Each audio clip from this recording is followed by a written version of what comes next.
a little bizarre. I'm doing it on a little Chromebook.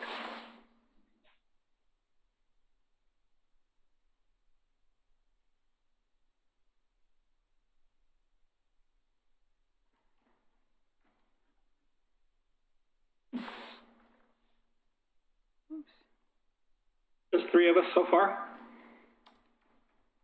It seems to be just the 3 of us, yes. Well, how are you counting? We Commissioner have a Johnson?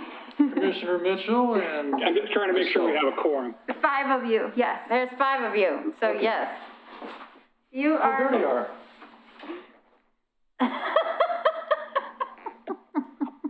I count as 1, I think. I did not see that. How come why am I, just a minute, I gotta change my view. I'm not seeing everybody. No, that didn't work. Can you guys hear me? Yes, sir. Yeah. Okay, great. Can you guys hear me? There we go. Okay. Yes. On the wrong screen. Okay. Yes, Greg. Yep. How did you get there? I went left. Okay. We good? All right, we are ready when you are. Is it 7? Yes, I guess it is. Yes, sir. Okay, then I will call to order the Monday, October 12th, 2020 meeting of the Oregon City Planning Commission. First item on our agenda is public comment on any items that are not on our agenda. Do we have any public comment? We do not. Okay, then we will move on to item number 1, public hearing on GLUA 20-00033.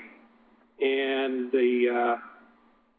we are still, we did not close the public hearing the last time, so the hearing is still open from our last meeting. So I'm not sure who's up now. Thank you. This is Laura Turway, Community Development Director for the city. Staff is asking for a continuance of GLUA 2033 to October 26th. We just needed a little bit more time on some of those questions that came up regarding code amendments. We want to make sure we get you correct code amendments and thoughtful responses as opposed to just making the deadline. So just one more meeting. Okay, then do we have a motion?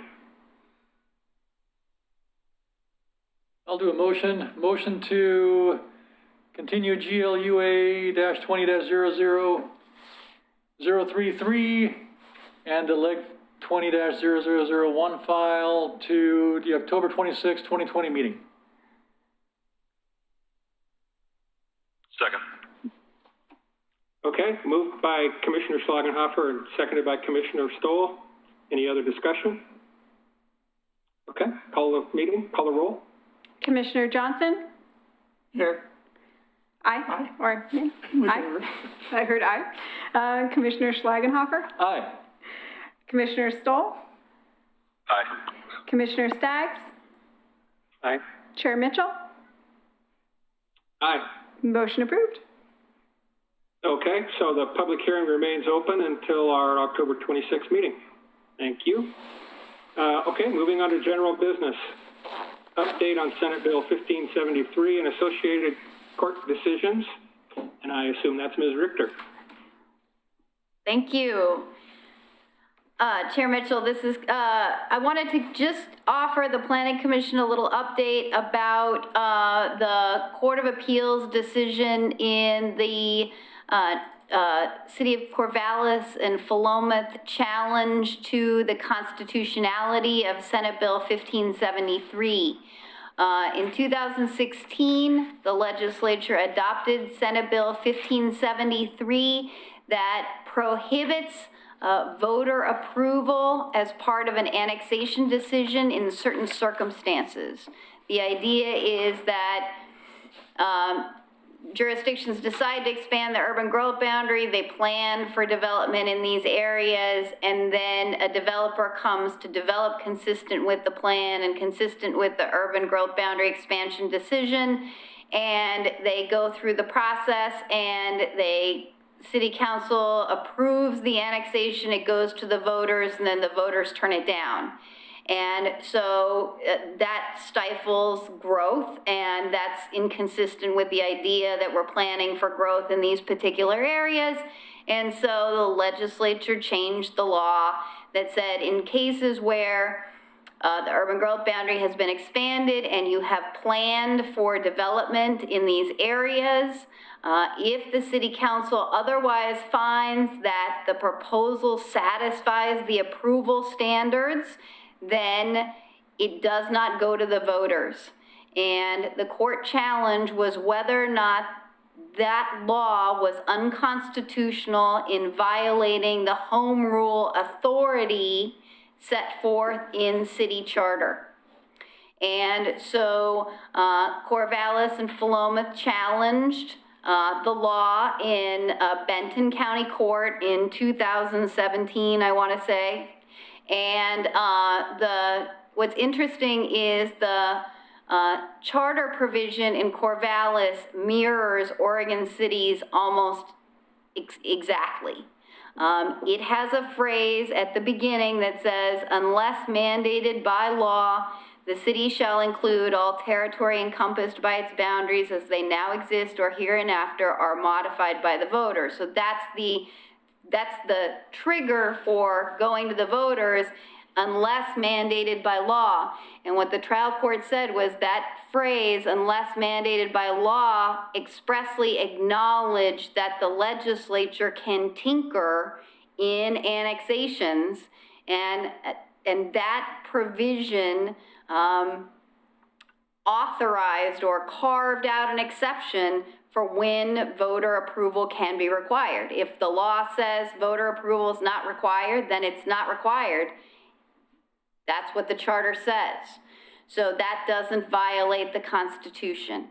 And so the League of Oregon Cities and the Corvallis and Philomath appealed that decision to the Court of Appeals.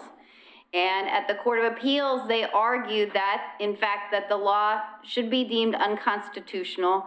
And they argued that the unless mandated by law phrase applied to a very limited health hazard exception. You know that if you have a failing septic system and you're outside the city, you can get annexed if you have a failed system without going to the voters under a health hazard, if there's no way to other than to connect to the city's sewer system, there is a sort of express way through without going to the voters, and that has been in state law for a very long time. And so what Corvallis argued was that that is what the unless mandated by law refers to, and it does not refer to these other reasons why voter approval would not be required. And they submitted affidavits of intent to try to show that the unless mandated by law was very narrow. And what the court first struck down those affidavits as being beyond the scope of what the court could consider, but they also said, there's nothing in that language. You know, you guys are really good at understanding. We are limited by what the language says, and the language does not say unless the law is the health hazard exception. The charter says unless mandated by law, and that can be any law.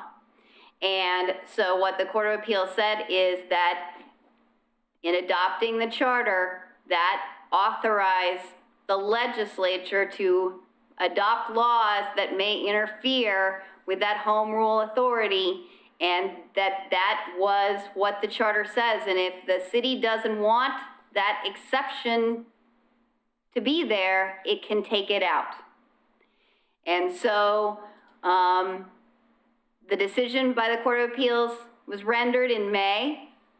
A petition for review was not filed with the Oregon Supreme Court, which is where an appeal would go.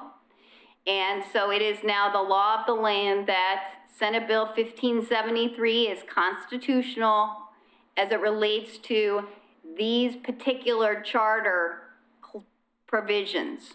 So the city could amend its charter remove that unless mandated by law provision, theoretically, and then argue that it has home rule authority to require voter approval in the face of a law that says otherwise. But that hasn't been tested yet. My understanding from my discussions with the Corvallis city attorney is that they are not moving forward with an effort to amend their charter, and they are processing annexations consistent with the law.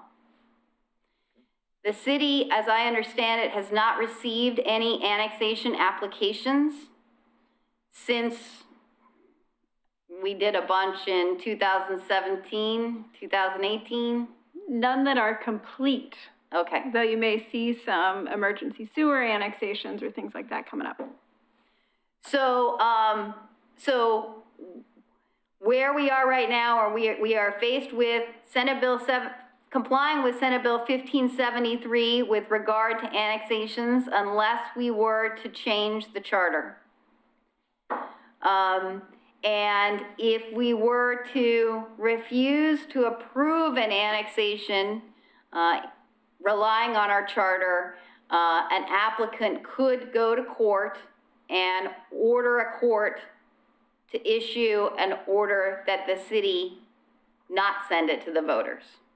So that would be a mandamus action. It would be similar to what happens if, say, the city doesn't make a decision in 120 days. You know, we've talked about how the applicants we have to make decisions in 120 days.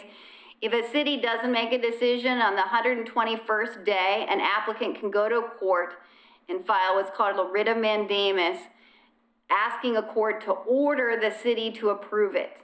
And that's how I would envision a challenge if we were to refuse to issue an annexation pursuant to our charter. We could deny an annexation because the utilities aren't adequate or because it's not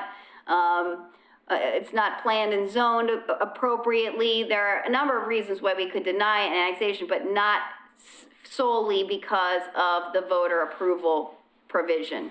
So,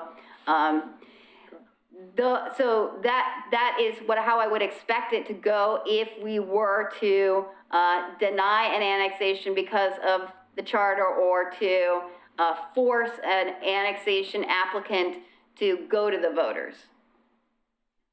So I talked to the council for the League of Oregon Cities to see if there was any move afoot to work with the legislature to perhaps revise or repeal Senate Bill 1573. As every sort of legislative biennium, there's always sort of a move afoot to sort of change the calculus of how annexations work. And my understanding is that there has been no talk of that this session. And what they've reported to me is that there are so many higher priority issues right now that local governments need addressing that this just hasn't made it to the top of the list. Questions? Clarifications? Suggestions? I got a question. Can you give us a... Go ahead. Go ahead, Mike. Go ahead, Chris. No, you're fine. I was going to call on you. I'm having an issue. I can't see you guys until you start speaking. So we're just going to have to just go if you have a question, and hopefully we won't step on top of each other. Okay. My question is, could you give us a kind of just a real world example of how this could play out in Oregon City? We have had annexations since 1573 passed. Mike, Chair Mitchell, are you talking? I can see your lips moving. We can't hear you.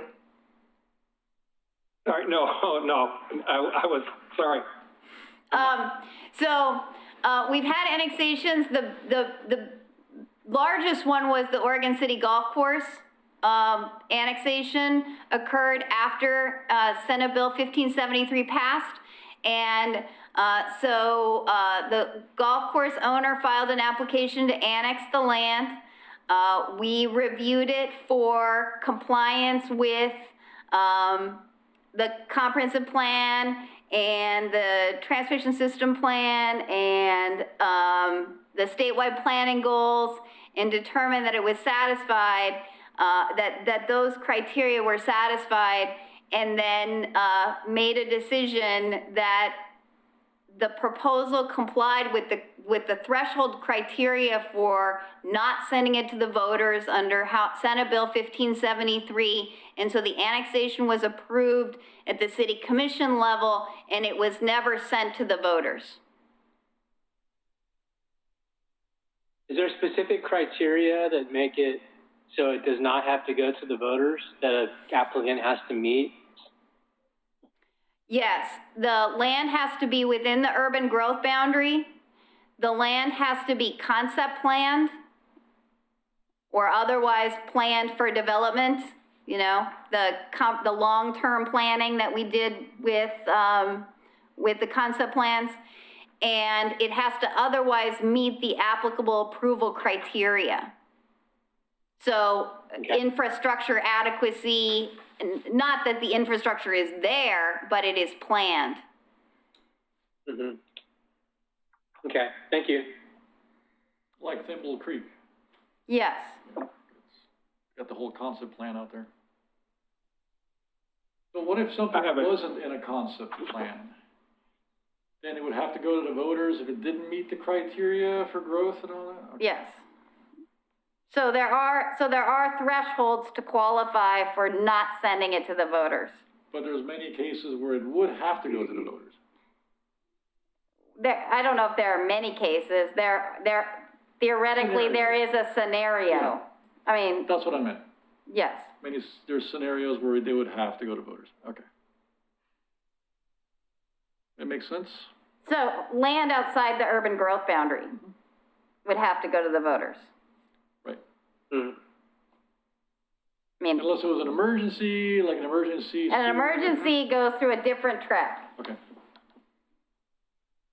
It doesn't go to the voters through a different, For a different reason. right, and a different set of statutes that govern it. Do you have any insight as to what Oregon City is planning to do in the future, depending on what type of applications we get? Do we have a plan that we're gonna follow 1573 because it's there, or is there thoughts that we might wanna change that emergency clause and send everything back to the voters? The briefings we have done with the city commission to date have been in a wait and see holding pattern while we were waiting for the Court of Appeals to rule. So this will be the first briefing. Tomorrow I'm gonna brief the commission in a work session, so this will be the first time we've talked to them since the Court of Appeals decision has happened, and we were waiting to see if a request for review by the Oregon Supreme Court would happen, right? Because that would be the next step of review, and we didn't know that until about a month ago. So I don't have a sense. Nothing, okay. I've got a question. This is maybe a little bit hypothetical, but I think that the charter provision that we had, that it had to go to the voters, I believe was pretty popular in the community. And whether it is directed by the city commission or whether it's a citizen effort, and we get on the ballot to take out that phrase, unless provided by law, we would be the first or one of the first in Oregon to try that, and would we not end up right back in court again? I think it would be highly likely we would end up in court again. And what would, in the meantime, would we be operating under the result of our election, or are we still operating until, under 1573, until our case would be decided? I haven't thought that through all the way, but my immediate thought about that would be we would change our charter and then an application would be filed, right, after the new charter takes effect, and we would run it through like we would any annexation, and we would come to the city commission and they would determine that the application complied with the criteria, and then they would order it to be sent to the voters consistent with the charter, because that's what the charter would say. And then an applicant would challenge that obligation to go to the voters in circuit court, asking for a declaratory judgment, perhaps asking for an injunction to stop us. But I think we would send it to the voters. I think that's what we would do, because that's what our charter would say. And we would wait for a court to force us to do something else. And I think it would be an applicant that would try to make that push. You think the city would win, ultimately? No sense in fighting a battle you're gonna end up losing. I think that what we know from the Court of Appeals analysis of this question is they say that things that are extramural outside of the city are within the purview of the legislature, and things that are intramural are within the purview of the charter, and that annexation is an extramural question. Okay. So I think that it's possible we would lose, because that's the line that the courts have drawn to bifurcate that, to allocate that responsibility. The other thing is that this ORS 222, which are the annexation statutes, they govern around the edges of annexation in lots of ways that never ran afoul of the charter before. Double majority, triple majority, which owners have to sign, all that kind of structure of state law is out there and doesn't run afoul of the charter. And if the state can do all of those things freely, then why can't they stop a city from sending something to the voters? I think that would cut against Oregon City in a case. But the Court of Appeals did say, we are not weighing in on what would happen if you had a charter that didn't have that clause. So they're expressly saying, we don't know what would happen if you had a charter without that clause. So if I were arguing on behalf of the city, I would say, you didn't say anything one way or the other. You said that this was a possibility, so we're pursuing that possibility. And the possibility is also the case, it's also the case that the legislature could change the law, in response to our changing the charter. Yeah. Which takes time. It takes time. Are there any cities in Oregon that have have voter approval in their charter and don't have that clause? Yes, there are, but not very many, and I have not reached out to them to find out what they're doing. We could explore, if the city commission wanted to explore that further, I think that would be the next step.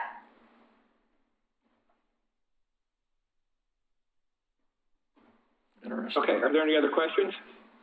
No. I'm not hearing anything, so I'm going to assume we're ready to move on to the next item. which is number 3, provide policy advice and/or project requests to the City Commission for the next biennium's budget. We gotta work on shorter titles. Sorry about that.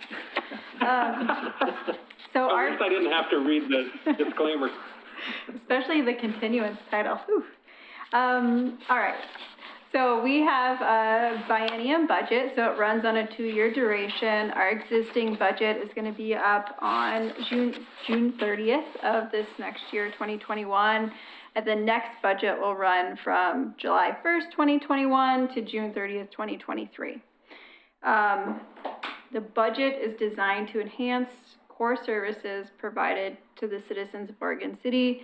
The core services include things like police protection, parks and recreation, community planning, safe buildings, maintenance of streets, and the provision of safe drinking water, sewer treatment services, library, tourism, things like that.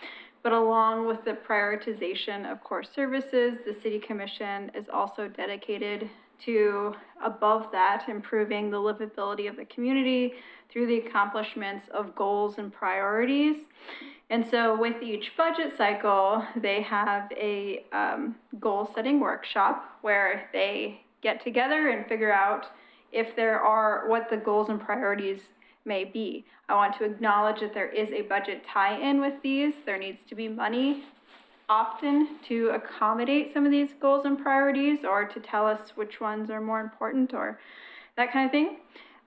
So what we did last biennium is the Planning Commission put together a letter of project requests and policy advice that they wanted to give to the City Commission. So my goal tonight is to ask the Planning Commission if you want to give the letter. If you want to start to flush out a list, you can. You don't have to.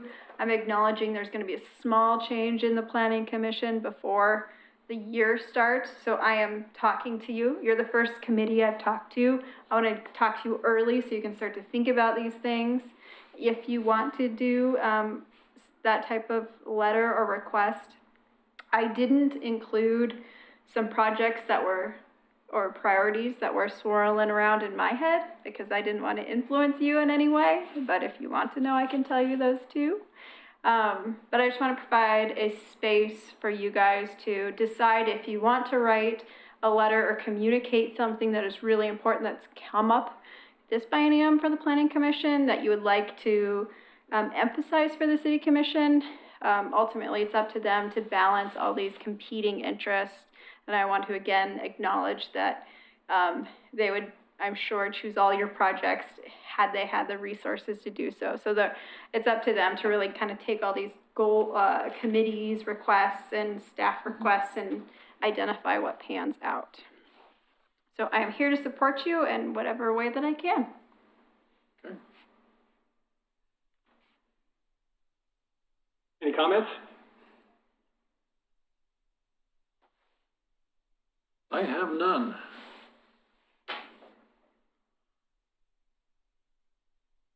You said, Mr. Johnson, anything?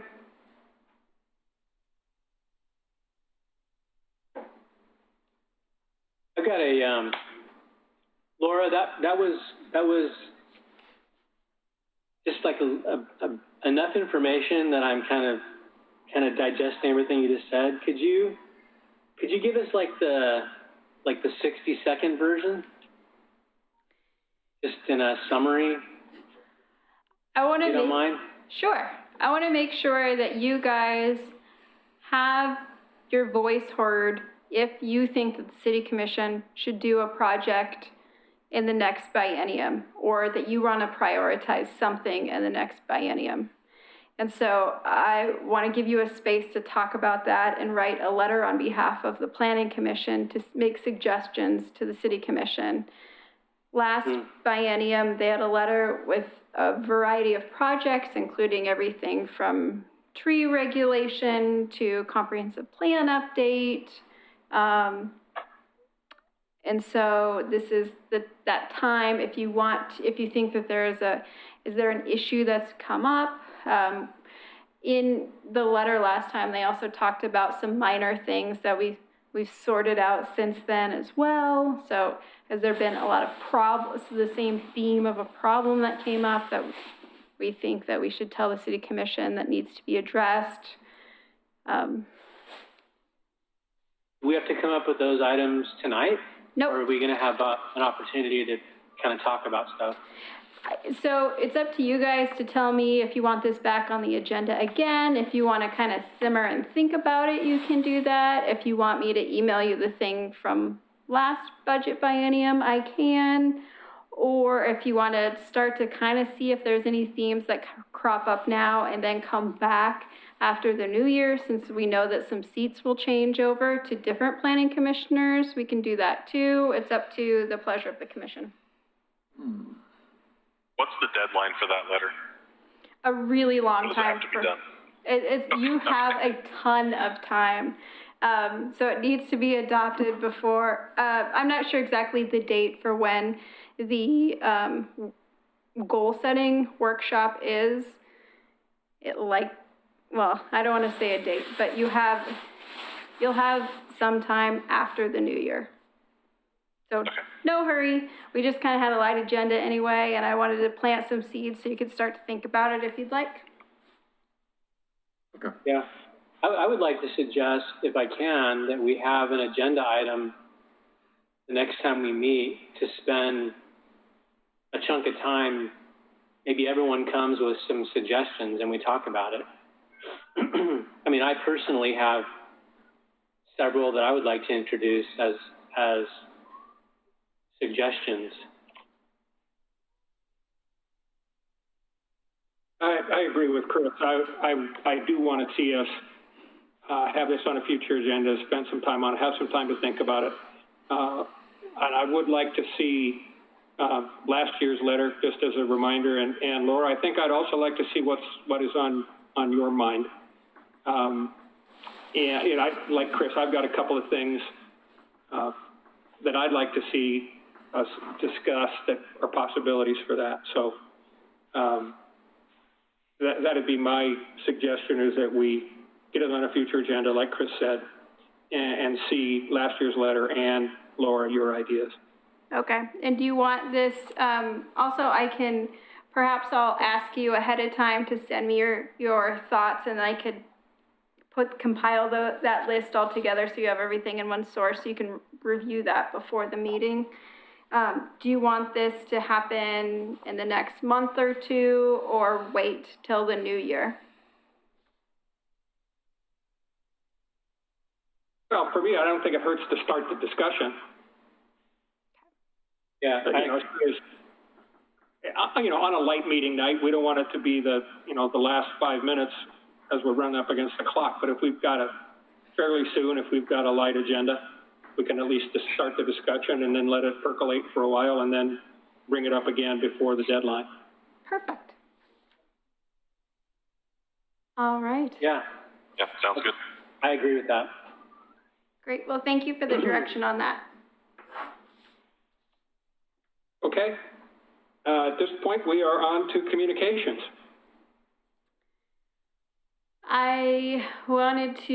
I'm pleased to announce that we had, that this week we should be announcing who our consultant is for the second half of the comprehensive plan update. And thank you to Commissioner Schlagenhofer for participating in that selection process. It is still sealed today, but you'll find out soon. You're welcome. Thank you. Other than that, I have no updates. Well, actually, we have in the planning side of the house, we have 2 new interns that were both paid from grants. One to work on Historic Review Board code. We're looking at the minimum requirements for designation or for review, what alterations need review, and then also what public improvements need review. We have a clever name for the project that I cannot recall at the moment. And then we also have another intern to work on our transportation demand management plan, which is helping us get into and around downtown Oregon City better. And so we're looking at doing a lot of data collection, and they're helping us with that. Other than that, everyone is just staying quite busy processing applications and serving you. Well, actually, one more thing. We do have different hours at the Community Development Office. Our hours are now Monday through Thursday from 9 to 4 p.m. They were 8:30 to 3:30, Monday through Friday. The new hours reflect a match of development services hours, and so now you'll be able to go between the two departments more seamless, and also reflect the challenges associated with teaching from home and being physically at work. So we're here to serve you. We're still open 5 days a week and replying to emails and things like that. We just may be doing it remotely and on Fridays. Okay. Laura, are we continuing to get new survey responses on the OC 2040 survey? Oh yeah, that's a great question. We are. Last I heard was a little week or two ago, and I heard we were up to 750 responses, but we also printed a bunch of surveys, and I know Pete is working with VFW and other entities to get those printed surveys out. And then we are also, I think it went out in the mail on Friday. We had a little over about 4,200 surveys that we printed and mailed to every multifamily unit and every mobile home park within the urban growth boundary. And on that survey, we had a thing where the first 300 responses, so we included an envelope with the postage paid. The first 300 responses would get a $15 gift card to a local Oregon City business. Nice. Yeah. So it seems like things are going well. There's definitely a lot more community conversations that are happening. I encourage you guys to continue community conversations and then send the information to Pete or include it online, and we'll get you sorted out. Cool. When did all those mailings go out? Last week? I think it was either Friday. Okay. We paid. Okay, all right. Which was the barrier, and now. I was wondering if anything's coming back yet. The paper ones, no, we haven't. Okay. I think it takes a while for them to print and then drop off to the post office, and then for the post office. Well, it sounds like there's good incentive for them to be sent back now with the 300 gift cards or vouchers or whatever they were. Yes. It seems like I'm proud to be associated with this project because I've never seen engagement of these numbers ever before. I mean, think of how many times we've updated our code and these chambers are empty. I mean, the public, well, I can't talk about, think of ones we're working on now and if there's any public comments whatsoever. So it's nice to see the community engaged and so many community members having conversations and talking about it. One thing we also did was every couple years we do a city-wide survey aside from this about how things are going, and in that we included a couple of questions that are also the same. What would you like to see in the future, or what should we try and avoid in the future? So those got into that survey, which does also have a lot of responses. And then with that survey, there's also a mailed portion, so they do a statistically valid subset of that survey as well. Okay. So hopefully we're getting the questions out there. I'm starting to hear people say, I've already taken it, but I guess I'll talk to you. So. We're good. Okay, Laura, anything else? No, thank you. Anything from any of the commissioners? No, sir. For my planning, the commission meeting that's scheduled for the week of Thanksgiving, Laura, do you anticipate that being held or canceled, or do you know yet? I didn't see anything on the agenda yet, but we're still a little bit early to tell. We will try and avoid it at all costs. Okay. Just so we normally get it's hard for people to show up anyway. So working on avoiding it, but I'll let you know. Okay, thank you. Mm-hmm. Anything else from any of the commissioners? All right, then, we're adjourned. Thank you, everybody. Thank you. Thank you. Thank you. Goodbye.